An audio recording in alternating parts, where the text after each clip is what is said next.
Eto, basahin natin itong breaking news, pambihira. Si Pinky Lacson, iniwan na. Nagkaasulian na ng kandila. Pwede ba akong kumanta? And now, the end is near. And so, wag na po. Wala talaga sa tono. Pag-usapan na lang natin ito, ha? Basahin natin. Senator Panfilo Ping Lacson, Chairperson, Committee on Accountability. Accountability ba yan? Puro harang lang yan eh. Puro harang lang yan si Lacson. Committee on Accountability of Public Officers and Investigations. May investigasyon bang ginagawa ito si Pinky Lacson? Wala naman. Puro lang naman. Proteksyon. Hindi investigasyon yung ginagawa nito si Pinky Lacson. Proteksyon. Pinoproteksyonan lang si Dear Senate President Pinky Lacson, we understand that there are still additions or amendments to the draft committee report of the Committee on Accountability of Public Officers and Investigations on the issues of corruption.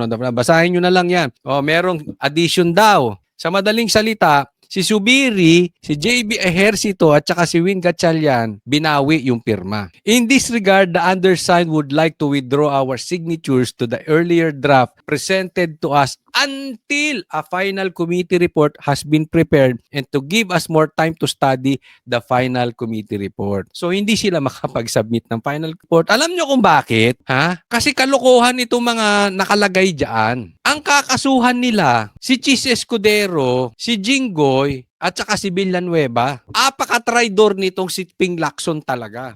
Ang karamihan, ang nagnanakaw na, ang mga kontraktor nasa kamara, nasa lower house, mga congressman. Itunuturo na nga si Saldico, si Tambaluslos, at saka si Bongbong Marcos. Bakit ang gusto mong kasuhan yung mga kasamahan mo na mga senador? Pati yung dating senador na si Bong Revilla. Ang gago nitong si Pinky Lacson talaga, parang bakla, no? I mean, traidor. Usually yan, nagtatanggulan, kayo-kayo magkakasama sa Senate. Yung iba magkakasama sa Congress, sa lower house, mga congressman. Ito si Pinky Lacson, wala. Talagang ilalaglag yung mga kapwa niya senador na wala namang kontrata, wala namang, hindi naman nag-astang kontraktor, wala namang ghost projects, yun ang pilit idinadawit ng administrasyon, ng party nila Boying, etc., etc. Ito naman, si Lacson sang-ayon. Wala ding paninindigan, bakla talaga eh. Hindi ko sinasabi yung mga bakla, pero yan kasi,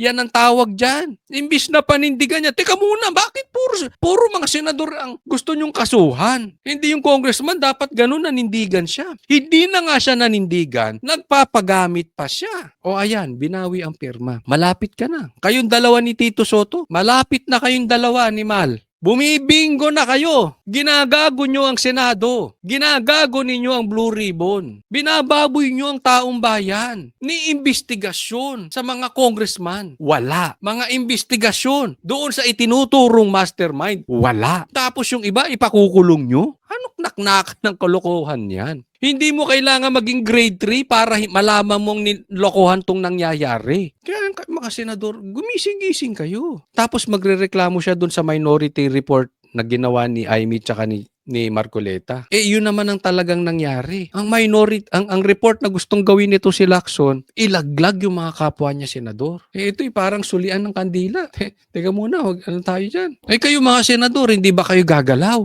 Uubusin kayo dyan. Maniwala kayo sa akin. Pag hindi pa kayo gumalaw, pag hindi nyo pa pinalitan si Tito Soto, uubusin kayo dyang senador. Ilan pa sa inyong gigipitin? Sa tingin nyo, pag nanatili si Tito Soto, maiimbestigahan talaga yung mastermind? Di nga.